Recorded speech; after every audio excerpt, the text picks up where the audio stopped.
Oke, baik. Assalamualaikum warahmatullahi wabarakatuh. Waalaikumsalam warahmatullahi wabarakatuh.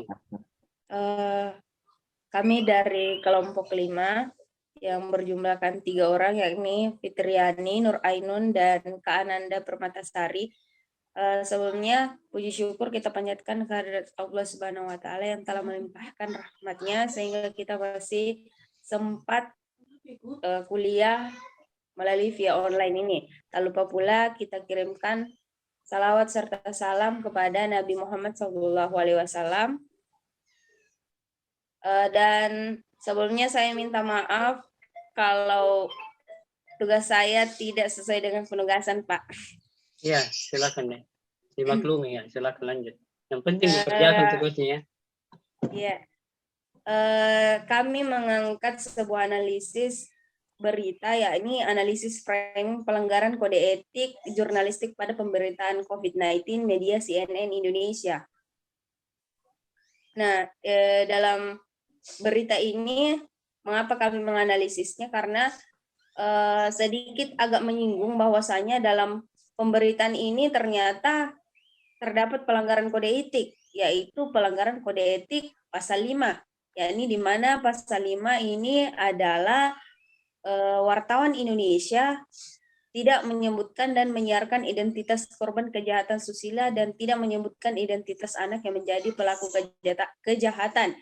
Nah, dalam berita tersebut ternyata terdapat pelanggaran kode etik, yaitu penafsiran poin A, yakni di mana identitas adalah semua data dan informasi yang menyangkut diri seseorang yang memudahkan orang lain untuk melacak. Dalam berita tersebut terdapat pelanggaran kode etik, karena dalam berita tersebut media CNN Indonesia menyebutkan identitas korban, ya ini biodatanya.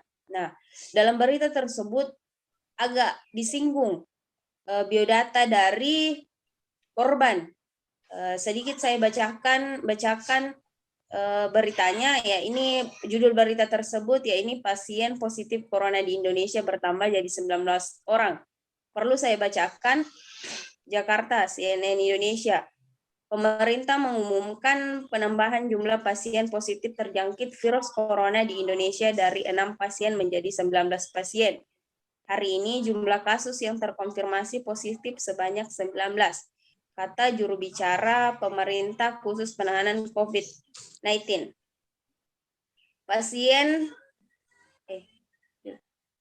Hari ini jumlah kasus yang terkonfirmasi positif sebanyak 19 orang. Sebelumnya jumlah pasien positif corona 6 orang. Menuturkan jumlah itu bertambah jadi 19 orang. Penambahan pasien positif corona dimulai dari kasus 07 seorang perempuan berusia 59 tahun. Kondisi sakit ringan sedang stabil ini important case. Beliau baru kembali dan luar negeri dan beberapa saat menunjukkan gejala-gejala seperti itu. Kemudian dilakukan pemeriksaan, kemudian diperiksa dengan genome sequencing 4 hari lalu. Hasilnya positif sebagai kasus 07. Pasien lain adalah kasus 08, laki-laki, usia 56 tahun, yang tertular kasus 07. Dan beberapa penggalan lainnya juga terdapat beberapa biodata yang disiarkan, seperti umur dan identitas korban, seperti identitas jenis kelamin, begitu Pak.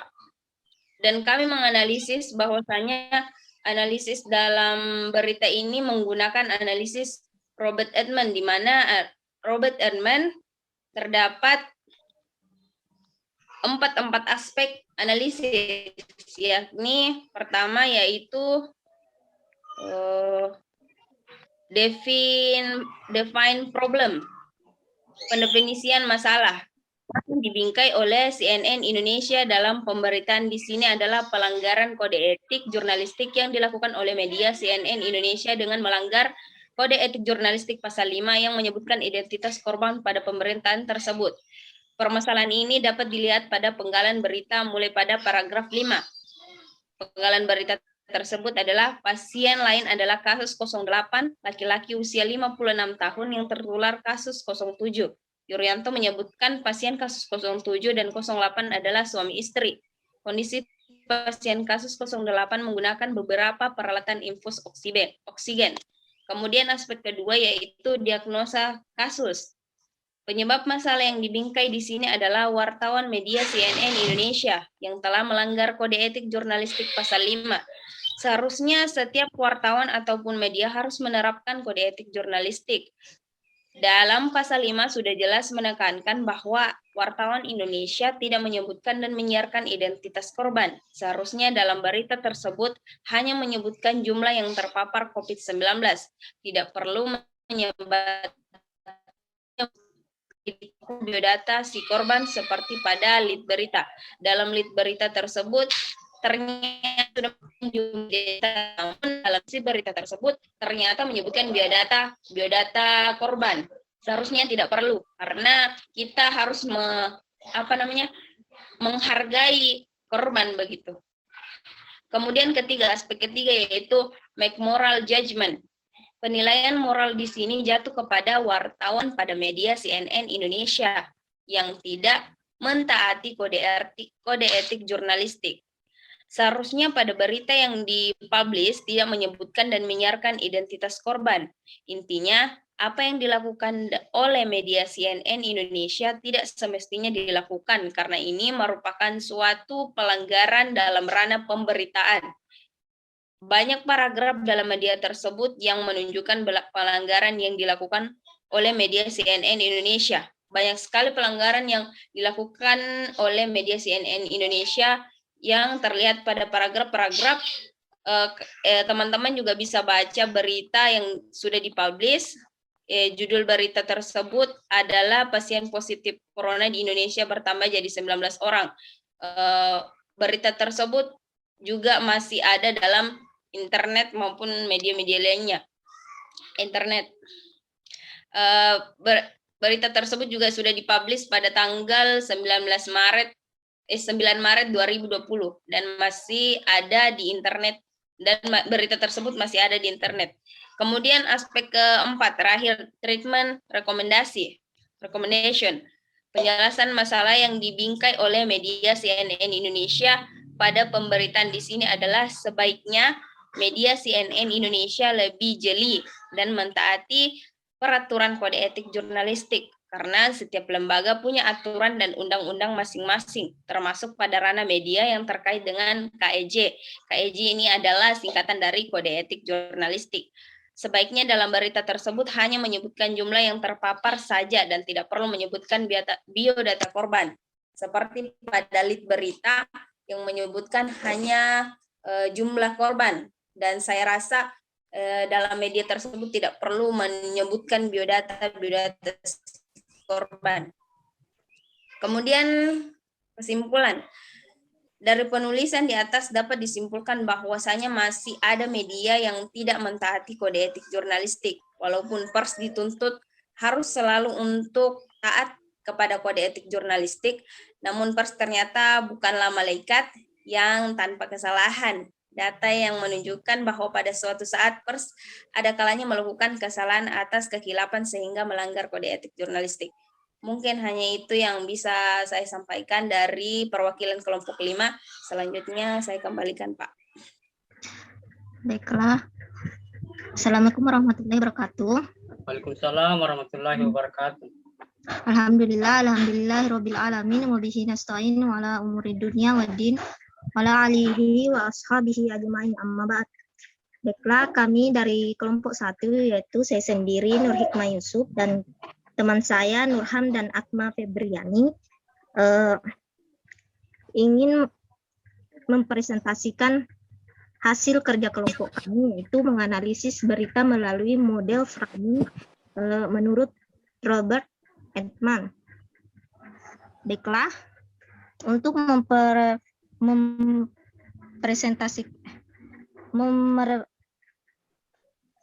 mempersingkat waktu, saya akan membacakan hasil diskusi kelompok kami.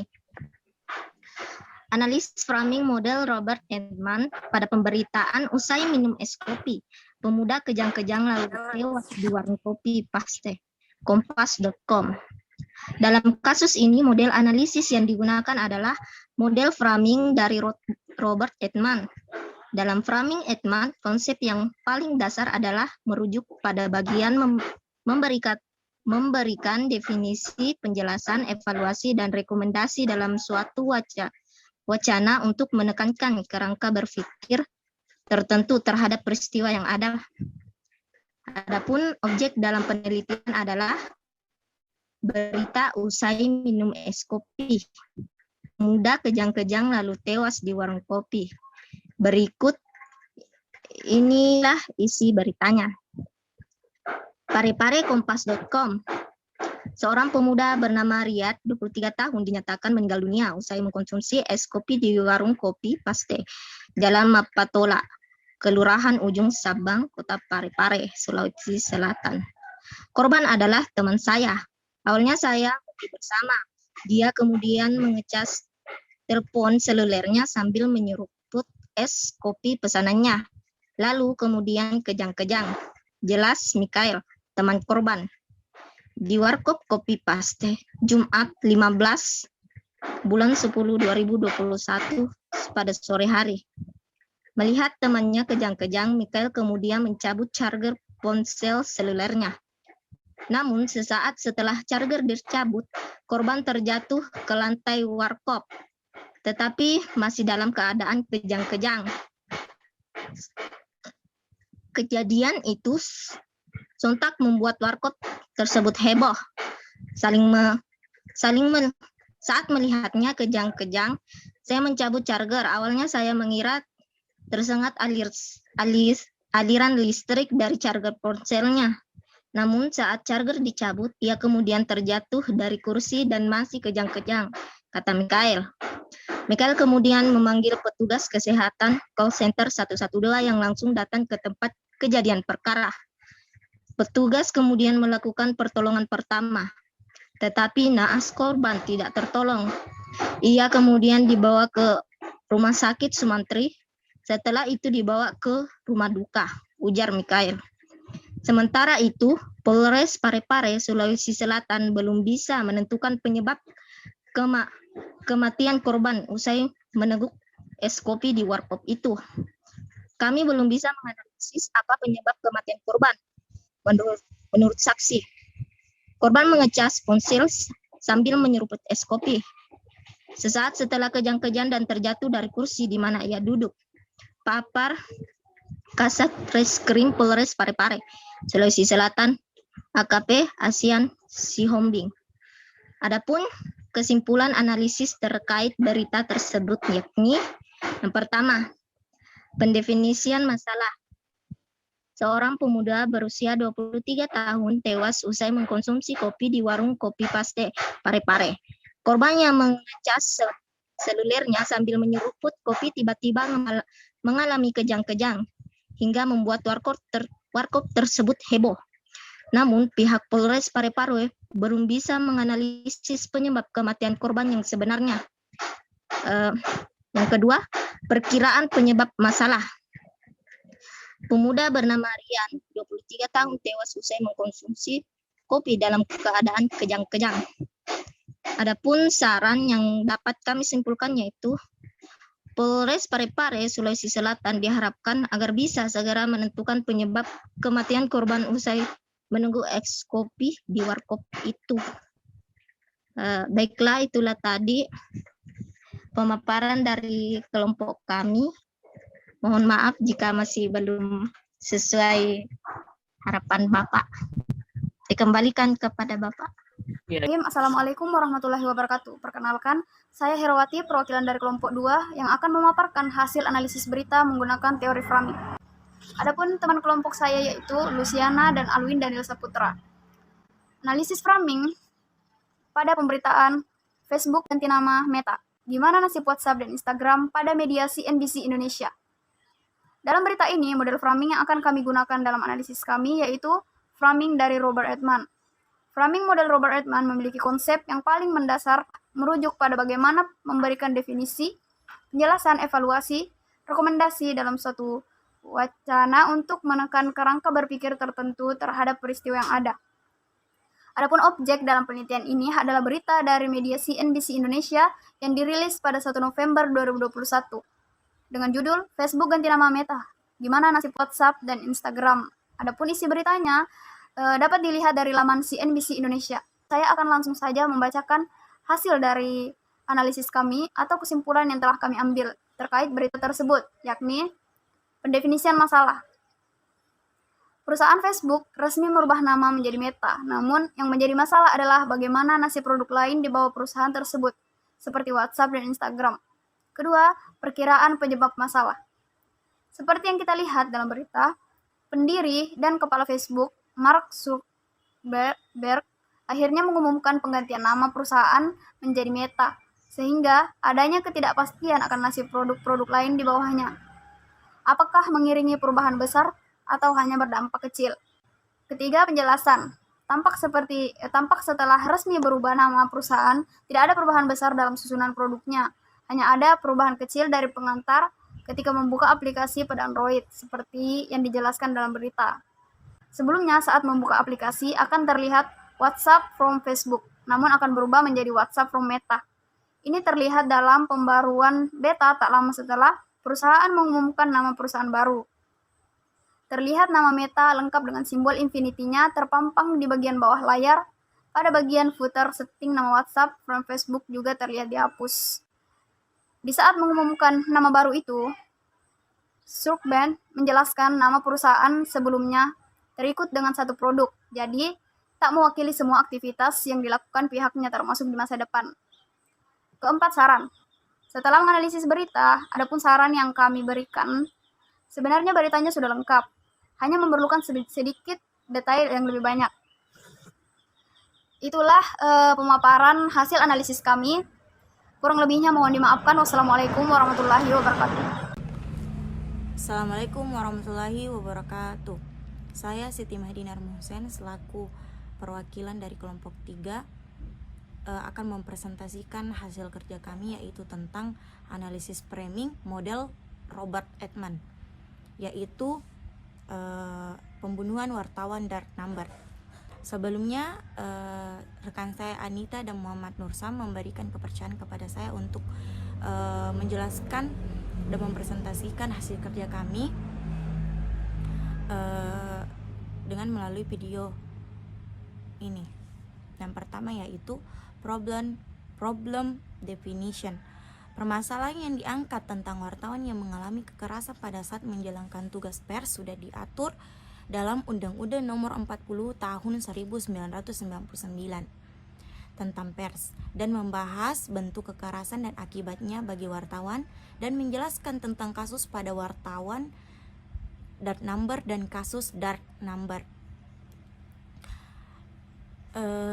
Kasus dark number lainnya di Indonesia yang mengalami kekerasan pada saat sedang bertugas.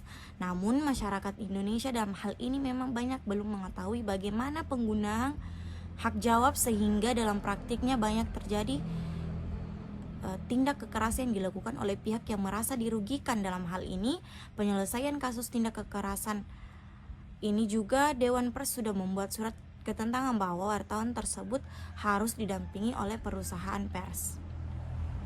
Kedua yaitu casual interpretation. Dalam peristiwa ini menonjolkan bahwa hingga 4 Agustus 2019 saja kasus kekerasan terhadap jurnalis menurut Aji terdapat 26 kasus yang belum diproses oleh aparat penegak hukum.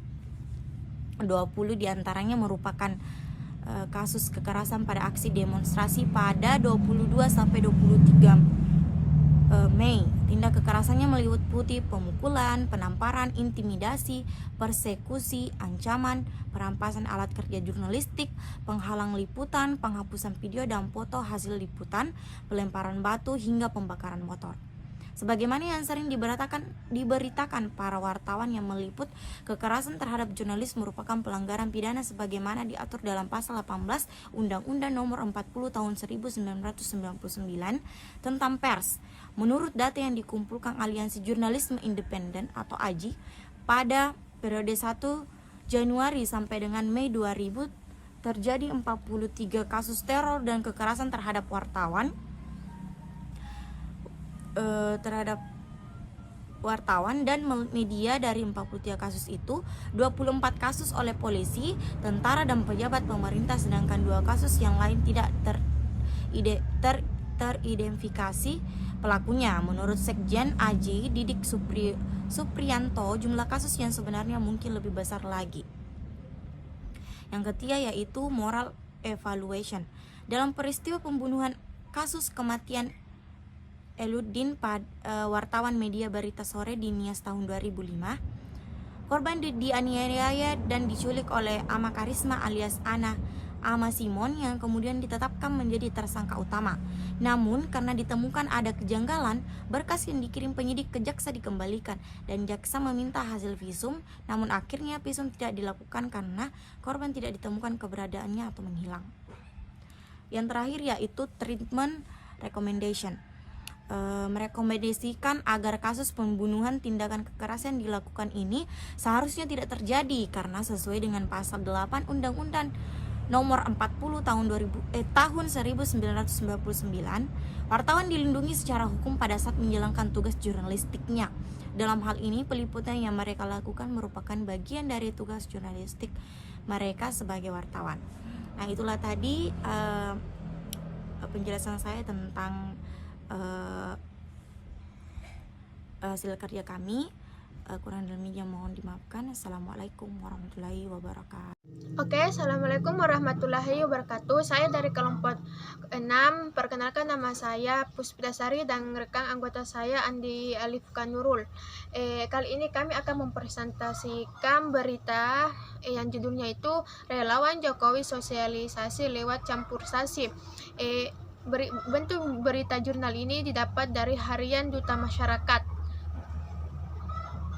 Oke, selanjutnya ringkasannya ini, relawan Jokowi membuat lagu yang berjudul Rejo yang memiliki aliran campur sasi untuk mensosialisasikan Jokowi atau Ma'ruf kepada masyarakat Jatim. Yang saya pakai sini perangkat framing fun yang strukturnya dan judulnya itu Relawan Jokowi Sosialisasi Lewat Campur Sasi. Adapun leadnya itu banyak cara yang dilakukan relawan pemenangan Jokowi Ma'ruf pada Pilpres 2019 dalam menarik simpati dan dukungan masyarakat. Sedangkan latar informasinya itu relawan Jokowi menciptakan lagu campur sasi yang berjudul dengan Rejo.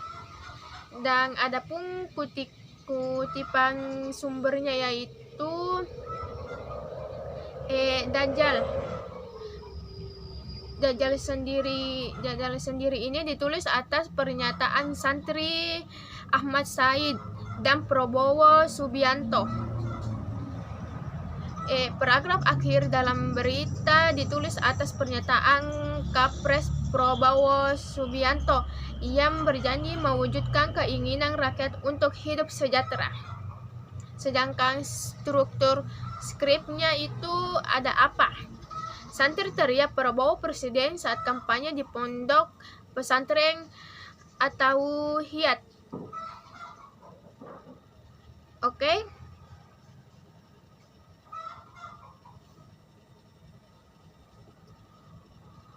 Sedangkan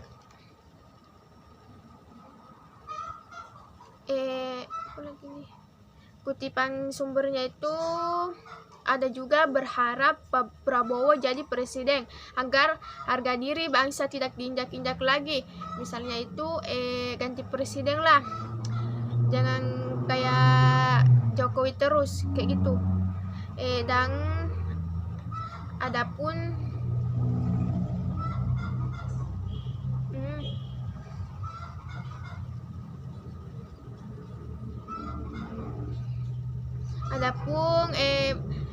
mereka berjanji akan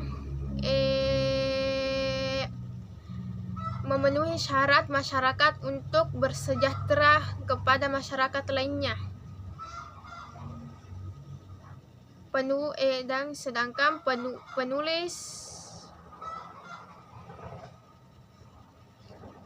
penulis ini mengharapkan kemenangan Prabowo Sandi. Penggunaan istilah atau seolah Sandiaga melakukan penyamaran ke kampus-kampus untuk melakukan aktivitas politiknya. Oke, demikian berita yang saya dapatkan dan rekan saya. Mohon kurangnya dimaafkan. Assalamualaikum warahmatullahi wabarakatuh. Assalamualaikum warahmatullahi wabarakatuh. Kami dari kelompok 4 akan mempresentasikan terkait analisis framing. Nah, di sini kami mengambil salah satu ilmuwan yakni Robert Edman terhadap berita yang ramai diperbincangkan yakni ramai pengeroyokan diduga maling hingga tewas. Kapolres Garut ingatkan warga di media online pikirkanrakyat.com. Latar belakangnya apa? Nah, menurut Robert, framing adalah sudut pandang atau segi-segi tertentu dari sebuah realitas yang mampu dipahami dan membuat lebih menonjol dengan cara menentukan spesifik masalah yang sebetulnya terjadi atau problem identification atau identifikasi masalah, causal interpretation atau penyebab masalah, moral evaluation atau penilaian moral yang muncul, treatment, recommendation atau solusi bagi permasalahan tersebut. Nah, di sini kami mengangkat 4 rumusan masalah yakni yang pertama, apa problem identification atau identifikasi masalah pada berita tersebut dan jelaskan causal interpretation atau penyebab masalah berita tersebut. Selanjutnya, jelaskan moral evaluation atau penilaian moral yang muncul pada berita tersebut. Nah, terakhir, jelaskan treatment, recommendation atau solusi bagi permasalahan tersebut. Tujuan penelitian untuk mengetahui problem identification atau identifikasi masalah pada berita tersebut dan juga untuk mengetahui causal interpretation atau penyebab masalah berita tersebut. Selanjutnya, untuk mengetahui moral evaluation atau penilaian moral yang muncul pada berita tersebut. Terakhir, untuk mengetahui treatment, recommendation atau solusi bagi permasalahan tersebut. Lanjut, metode penelitian. Nah, dalam penelitian ini, metode yang digunakan adalah metode kualitatif dengan cara analisis framing model Edman memandang framing dalam 2 dimensi, seleksi isu dan penekanan isu. Nah, kita akan membahas terkait problem identification, yakni identifikasi masalah. Kasus pengeroyokan yang dilakukan belasan warga di Cigadug terhadap seseorang yang diduga akan melakukan aksi pencurian hingga menyebabkan korban meninggal dunia. Nah, kalau di sini causal interpretation atau penyebab masalahnya yakni penyebab masalah yang dimuat dalam berita tersebut yaitu dilatar belakangi oleh karena korban punya kebiasaan melalui tindak pidana pencurian sehingga membuat mereka kesal